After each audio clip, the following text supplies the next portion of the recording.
Have you ever noticed how the most, like, ordinary moments of your day, waking up, maybe waiting for a bus, eating lunch, are actually the most crucial building blocks of language? Right, the stuff we completely ignore. Exactly. You sent us this text because, well, you told us you've been stuck at that brutal intermediate language plateau for 2 years now. Oh, that is a frustrating place to be. It really is. You know the grammar, you can read a textbook, you can pass all the quizzes, and, you can even understand a movie if the subtitles are on. But the second you try to actually speak, Yeah, the second you try to order a coffee or negotiate a deadline or even just make a little joke at a dinner party, you just freeze. your brain totally locks up. The vocabulary just vanishes, and you feel like you're desperately translating word by word in your head before you even open your mouth. Which is exhausting. So exhausting. And you wrote to us asking how to break that mental block. And that is exactly what we're going to do today. Yes, we are entirely deconstructing the mechanics of spoken fluency.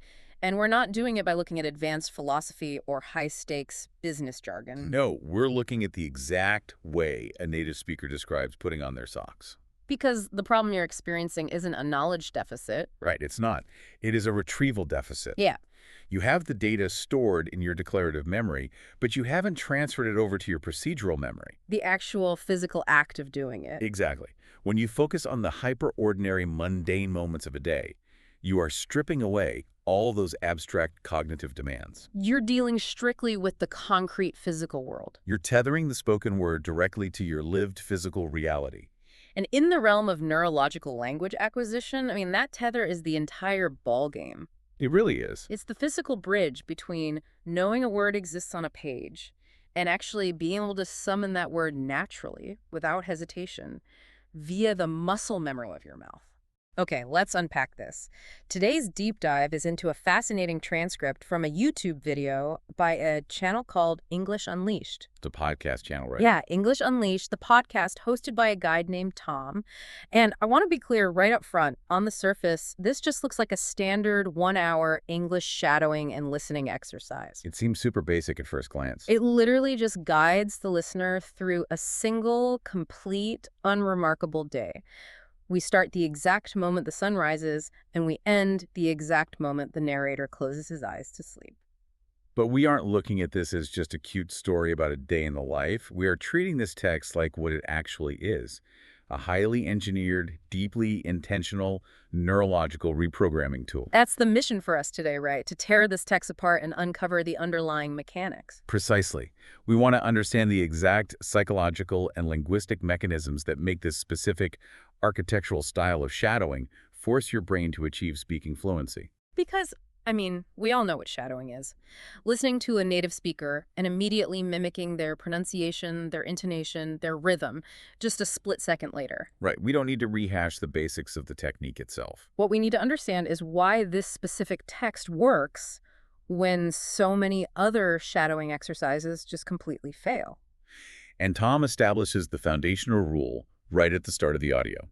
He says, just follow my voice and shadow the senses. Which he clarifies means sentences. Right. He promises short, clear sentences in simple English. And that simplicity is the first architectural pillar we really need to examine. So let's start exactly where the source text starts, right at the bedrock of the day. The morning routine. The alarm goes off, the text reads, and I'm quoting here, "The sun is rising, the sky is orange, and soft light comes into my room. I wake up slowly, my eyes are still heavy, my alarm rings. It makes a loud sound. I turn it off." And then it continues with, stretching arms, stretching legs, yawning. It notes the cold bathroom tiles. It notes the messy hair in the mirror. Look at the verbs there. Is rising, comes, wake, rings, makes, turn. Okay, I'm going to challenge this right out of the gate, because if you just read this on the page, it feels almost artificially lobotomized. Like it's too simple. Way too simple. Every single sentence is this short, declarative, subject-verb-object structure in the simple present or present continuous tense. I stretch my arms. I stretch my legs. Right? And we are talking to a listener who wants to hold a complex conversation, Does forcing them to shadow sentences a kindergartner could write actually help them get off that intermediate plateau? I get why you'd ask that. It just feels like moving backward, you know? It feels like moving backward if you only value the complexity of the output, but you are completely ignoring the cognitive load required to produce it. Okay, explain that. What's happening with the cognitive load? Well, let's look at what is happening in the brain of our listener who freezes at the coffee shop. The panic moment. Exactly. When they try to speak fluidly in a second language, their working memory is experiencing a catastrophic bottleneck. Because there's too much going on at once. Right. They are simultaneously trying to retrieve the correct noun, conjugate the irregular verb, recall the specific syntactic rules of English word order, And then command the biomechanics of their tongue and jaw to actually make the sounds. yes, to produce those foreign phonemes. It is a massive processing overload. Ah, so they freeze because their CPU is essentially maxed out at 100%. What's fascinating here is that by utilizing this ultra-clear, simple present structure, this text intentionally removes the cognitive load of syntax and complex morphology. So you don't have to think about how to build the sentence. You aren't trying to parse a past perfect continuous tense. The grammar is so predictable that it requires near zero processing power. Which frees up all the bandwidth. Exactly. It frees up 100% of the brain's bandwidth to focus purely on the physical, motor neuron execution of speech. The exact placement of the tongue behind the teeth. The vibration of the vocal cords. The rhythm of the breath. It's the biomechanics. You know, I always think about language learning as a mental exercise, but the tongue is literally a muscle. It is a muscle group that has been rigidly trained since you were a toddler to make the shapes of your native language. So it wants to default to those familiar shapes. Always. When the text has you shadow, I move the brush up and down, it is not teaching you the definition of a toothbrush. Obviously not. It is forcing your mouth to practice the shoe foam in brush, seamlessly transitioning into the vowel sounds of up and down, all while maintaining an English intonation contour. Oh, wow. It's exactly like a professional musician playing basic scales before a concert. That's a perfect analogy. Like a concert pianist doesn't sit down and cold read a wildly complex Rachmaninoff concerto to warm up. They play simple scales. They run arpeggios up and down the keyboard. Because it's not about learning the notes, right? It's about syncing the brain's motor cortex to the physical fingers. Yes, muscle memory. So shadowing these incredibly basic sentences is the linguistic equivalent of playing scales. And this text adds another layer of sophistication to those scales, which is embodied cognition. Embodied cognition? Meaning what exactly? Notice how heavily reliant the morning sequence is on sensory anchors. Oh, yeah. Like the cold tiles. Right. It doesn't just say, I go to the bathroom. It says the tiles feel cold. Doesn't just say it is morning. It points out the visual anchor of the orange sky, The auditory anchor of the loud sound of the alarm. the tactile anchor of heavy eyes, and the olfactory anchor of air that smells clean. And later, the sister's making coffee that smells strong and nice. But I mean, why does pointing out the smell of coffee or the temperature of a floor tile actually matter for fluency? Because of how the human brain indexes memory. Traditional language learning relies on rote semantic memory. Like flashcards and translation pairs. Exactly. But when you say the tiles feel cold, you are accessing episodic and somatic memory. The physical memory of your own life. Yes. You, the listener, possess a deeply ingrained physical memory of what a cold tile feels like on your bare feet. Oh, I see. By forcing you to speak the English words at the exact moment you are visualizing and accessing that universal physical sensation, the text creates a multisensory neural binding. So the vocabulary isn't just a definition on a page anymore. It is physically anchored to your nervous system. That is fascinating. You are essentially hacking the somatic nervous system to make the language stick. Oh, you really are. Which makes the next scene in the text even more interesting. We move to breakfast, and it's chaotic. Very relatable family morning. Yeah, the sister is making coffee, the brother is singing loudly in the shower, mom is cooking eggs and toast, dad is reading the paper. And then we get this tiny, specific incident. The little brother spills his juice on the table. The inciting incident of the morning. Right. The text says, we all say, oh no. But then we laugh. He laughs too. He wipes the juice with a napkin. Mom helps him clean it. Now, previously, I would have just thought, okay, Tom wrote a cute little detail to make the story feel real. But if we apply your cognitive load theory to this, this is actually a highly controlled simulation, isn't it? It is a simulation of error and recovery. Which is huge for language learners. Massive. One of the biggest hurdles to fluency is the paralyzing fear of making a mistake. Because a language learner doesn't just need static nouns, they need the vocabulary of empathy and, like, daily problem solving. Exactly. This sequence gives you the exact vocal script for a minor accident. You physically practice saying, oh no, followed immediately by the language of resolution. We laugh. He wipes. Mom helps. So you are vocally rehearsing a crisis and its solution in a span of, what, 10 seconds? Yes, and by doing so, the text is actively managing your amygdala. The fear center of the brain. Right. In linguistics, we talk about Stephen Krashen's effective filter hypothesis. Okay, I've heard of this. Walk us through it. If a learner is anxious or stressed, a metaphorical filter goes up in the brain, and language acquisition is just blocked. Nothing gets through. So if you're panicking about spilling the juice, you aren't learning English. Exactly. By introducing a problem, the spilled juice, and immediately shadowing a peaceful, smiling resolution, the text keeps your nervous system in a state of safety. It trains your brain to realize that unexpected events in this new language do not equal danger. Which builds massive confidence. So once that baseline motor function and psychological safety are calibrated in the kitchen, the text deliberately introduces environmental chaos. We grab our bag, step out the door, and walk to the bus stop. Right. We're moving from the intimate, highly predictable environment of the family home into the public sphere of the city. This transition is where the text systematically expands your vocabulary radius. It is a literal and linguistic stepping out. And it does it like a panning camera in a movie. It's actually kind of relentless.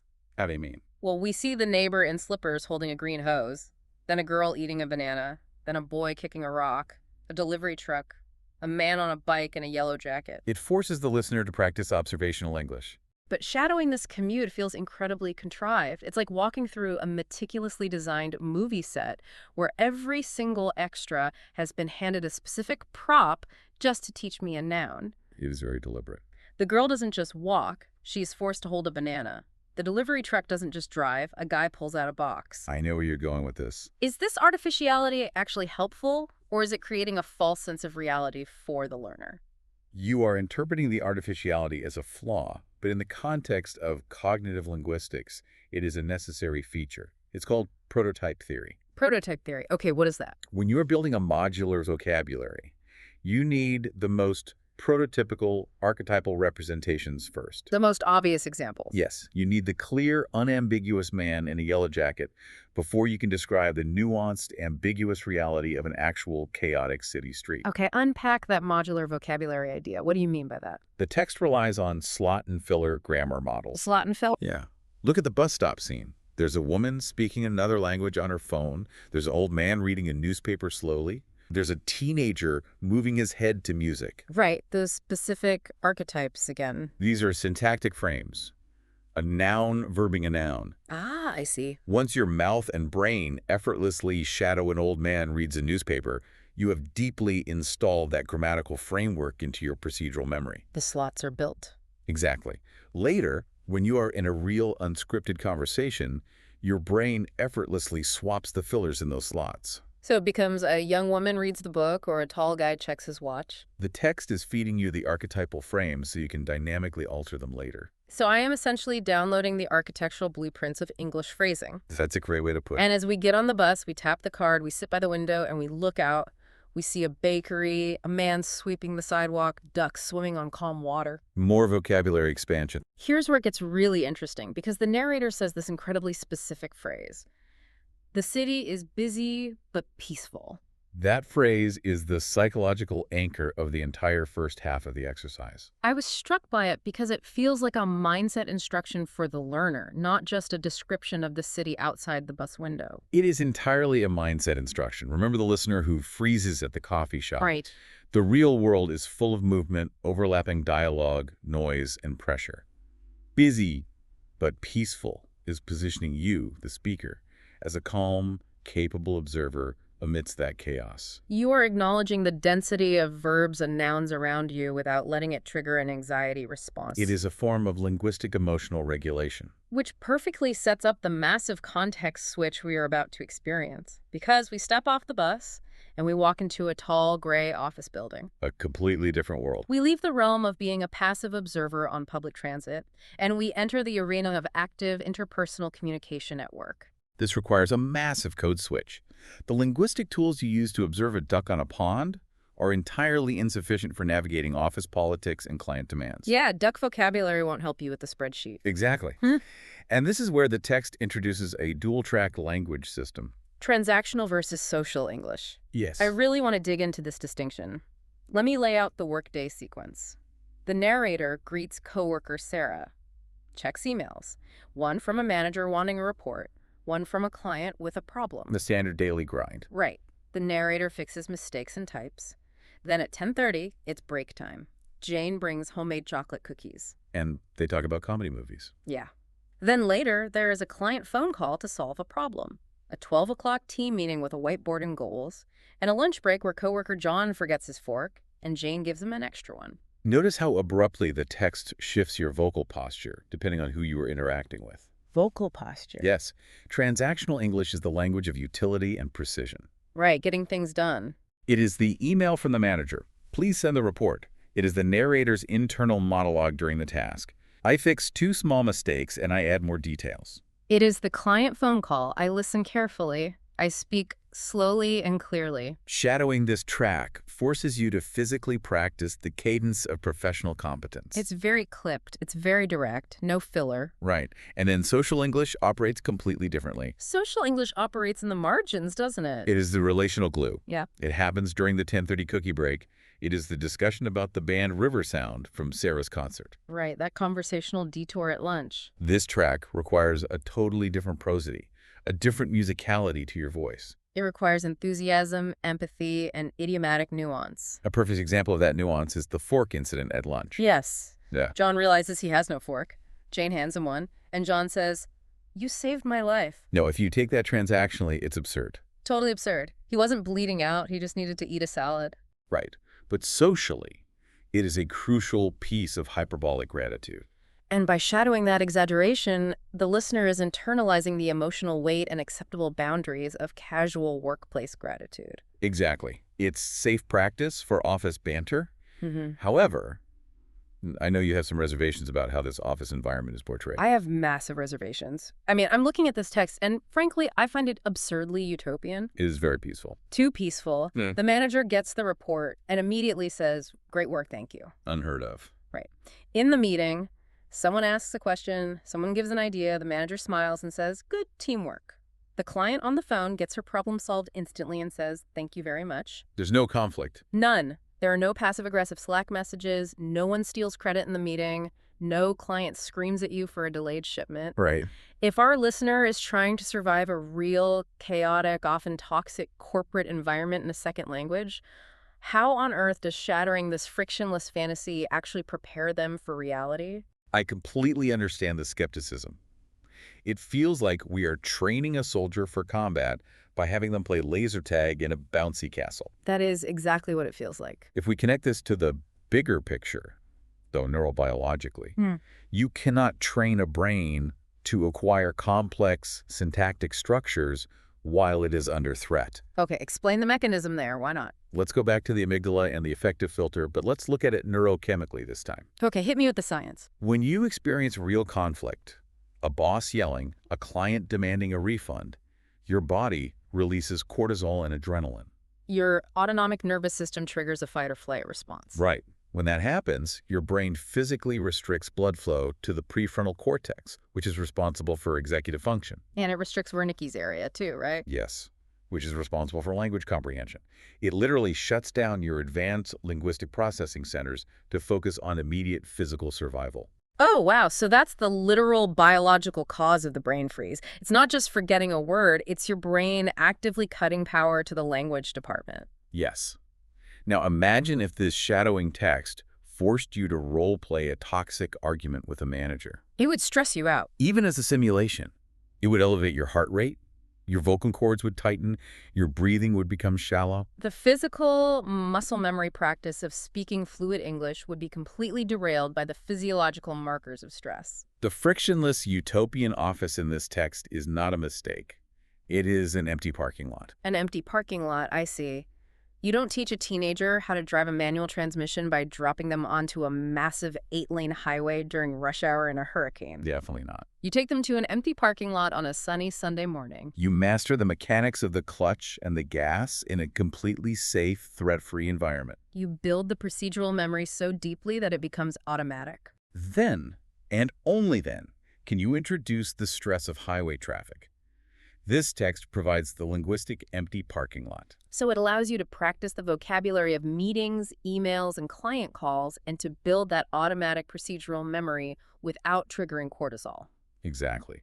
Once the phrases "I read the agenda" or "let's solve the problem" are hardwired into your basal ganglia, you will be able to retrieve them even when a real-life boss is stressing you out. That completely reframes the entire sequence for me. The piece isn't just a stylistic choice, it is a neurological requirement for the initial encoding of the language. It has to be peaceful for the grammar to stick. And speaking of encoding, as the text moves us out of the morning and into the afternoon shift, it utilizes what might be the single most effective concept in memory retention. Spaced repetition. Yes, the architecture of the afternoon is brilliant because it folds back in on the morning, creating contextual memory indexing. Let's look at the events of the afternoon. Okay, at 1:25 p.m., the narrator takes a walk in a nearby park.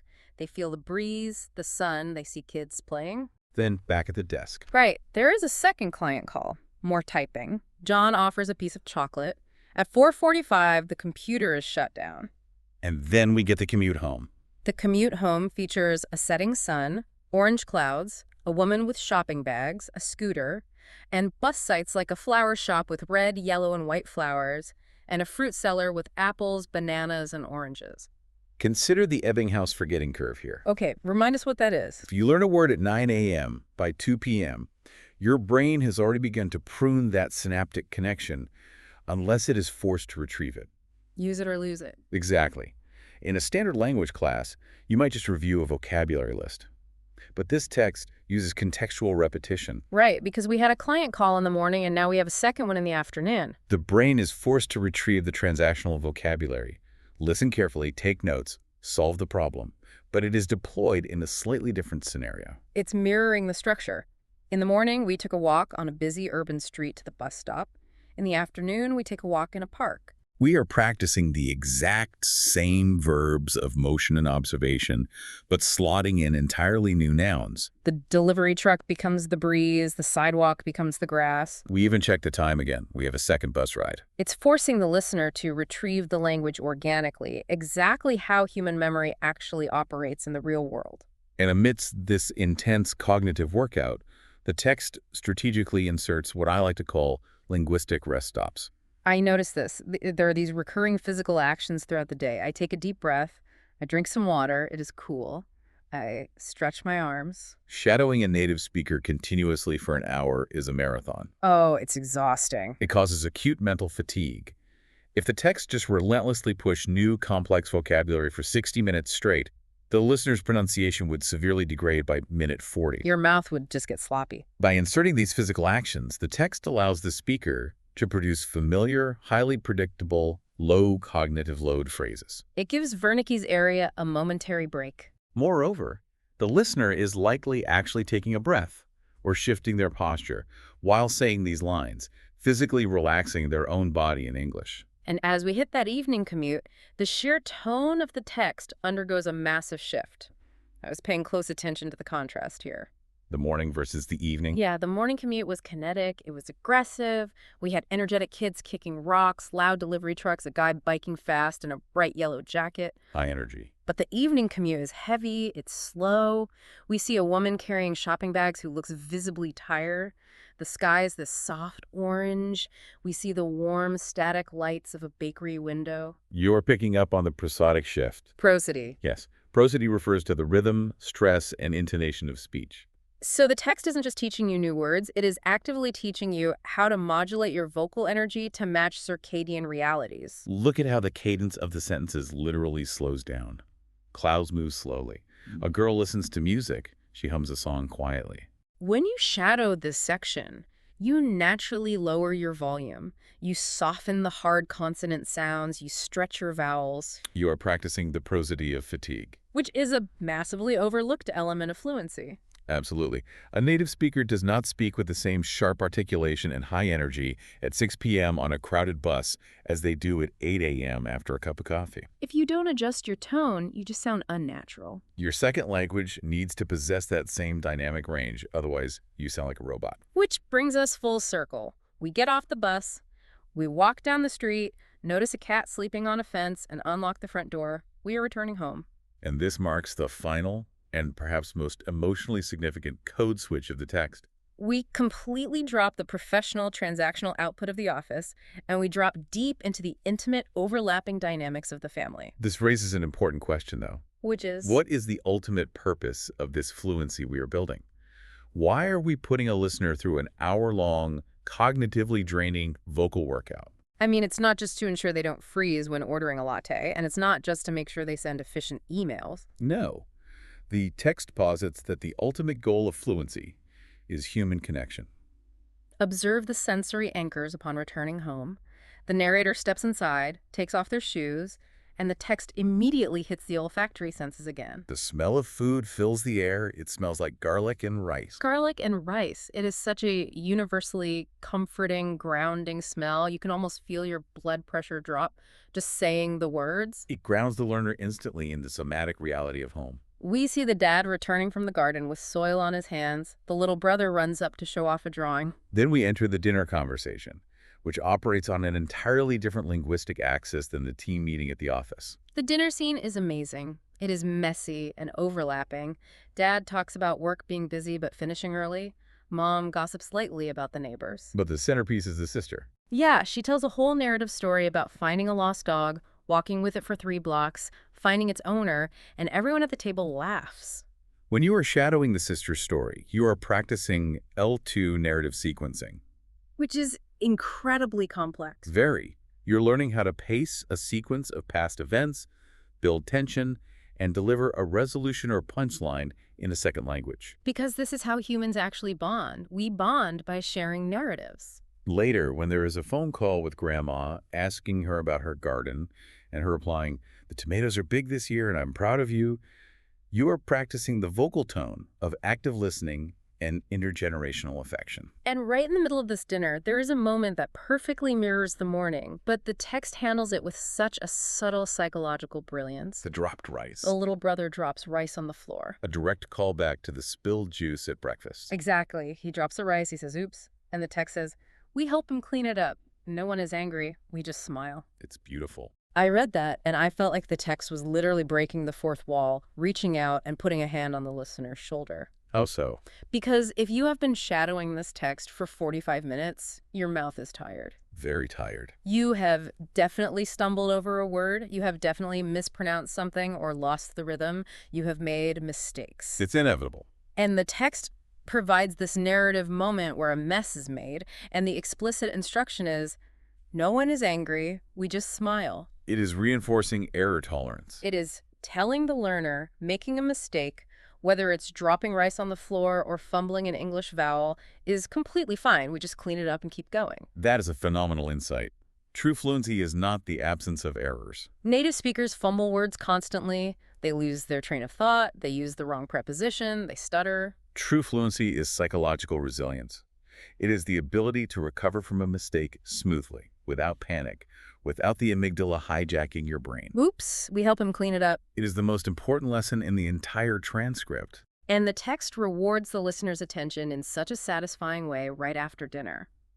The narrator goes outside for a short evening walk. And who do they see? The man with the green hose. The exact same neighbor from the morning. In the morning, he was watering his plants and said, "Good morning." Now, the sun has gone down, he is watering his flowers again, and he says, "Beautiful evening, isn't it?" And the narrator replies, "Yeah, it's very peaceful. It feels like a cinematic callback. It creates this beautifully closed loop." It rewards working memory. You recognize this archetype from an hour ago. The world the text has built feels predictable, recognizable, and deeply safe. And that absolute safety is neurologically required for what happens next, the consolidation phase. As the day ends, the language doesn't just describe winding down, the text itself physically slows down. It forces your body to mirror the brain's actual process of sleep preparation. Let's trace the mechanics of this final sequence. The narrator reads a book about a bird to the little brother. The little brother yawns and falls asleep. The ambient noise of the text disappears. Mom whispers sweet dreams. Dad turns off the reading lamp. The cat is sleeping. The narrator goes to their own room, turns on a small lamp, checks their phone, gets a text from a friend saying sleep well, and replies, "You too." And then they do something so specific, so deliberate. They pull out a notebook and they write a single sentence. Today was a peaceful day. Look at the sentence structure of this final page. As the narrator gets into bed, the compound sentences completely disappear. The vocabulary shrinks to the absolute essentials. The pillow is soft. I cover myself with a blanket. I turn off the light. I close my eyes. The sky is dark. The stars are bright. The moon shines quietly. It is practically a guided linguistic meditation. It really is. It is regulating your autonomic nervous system. By shadowing these short, simple, soft phrases, the listener is physically forced to slow their respiration rate. You cannot shout these words. You cannot rush them. You are whispering. You are sighing the language out. As you transition into this state of rest, your brain is preparing for memory consolidation. Because during sleep, your brain replays the day's events. Strengthening the neural pathways of the language you just practiced, moving it from short-term holding into long-term procedural memory. And that single written sentence in the notebook, "Today was a peaceful day," feels like the linchpin of that consolidation. It is an act of profound linguistic synthesis. Think about what the listener has just accomplished. They have spent a full hour in constant demanding second language verbal output. They have navigated sensory awakening, urban commutes, transactional office demands, social nuance, and family dynamics. And at the end of all that cognitive labor, the text asks them to distill the entire massive chaotic experience into one quiet, synthesized thought. It tells the brain, we processed all of this complex data, and the overarching thematic takeaway is peace. It ensures that the final emotional tag attached to the English language before the exercise ends is one of total calm. Exactly. And Tom, the guide, recognizes this achievement in his final sign-off. As the music fades, he says, "You listened, you spoke, you practiced. That's real progress." He doesn't say you memorized 100 words. He acknowledges the physical procedural act of speaking. So what does this all mean? If we zoom all the way out and look at this entire deep dive for the listener out there who is stuck on that intermediate plateau, freezing up at the coffee shop. What Tom's text proves is that fluency isn't going to come from studying another grammar book. Fluency comes from building the physical muscle memory of speech. It comes from anchoring abstract words to concrete sensory experiences. Cold tiles, loud trucks, garlic and rice. It comes from mastering the dual-track languages of transactional and social environments in a safe, frictionless simulation before testing them in reality. It requires using contextual spaced repetition to reinforce the neural pathways. And it requires explicitly training your nervous system to tolerate errors and maintain peace in a foreign language. You have to inhabit the language physically and emotionally, not just analyze it academically. You have to speak it to know it. Which leaves me with one final thought for you, the listener, to mull over today. Let's hear it. We've established that shadowing this text forces you to physically speak aloud a perfectly peaceful, observant, and connected day in order to rewire your language centers. Right. But the brain doesn't strictly compartmentalize language from reality. It really doesn't. If you spend an hour every single day declaring out loud in any language that you are calm, that the world is beautiful, that your interactions are kind, and that errors are easily fixed with a smile. Where are you going with this? Well, beyond just improving your English fluency, how might the physical act of speaking that peaceful day out loud actually change the way you perceive and experience your own real life tomorrow?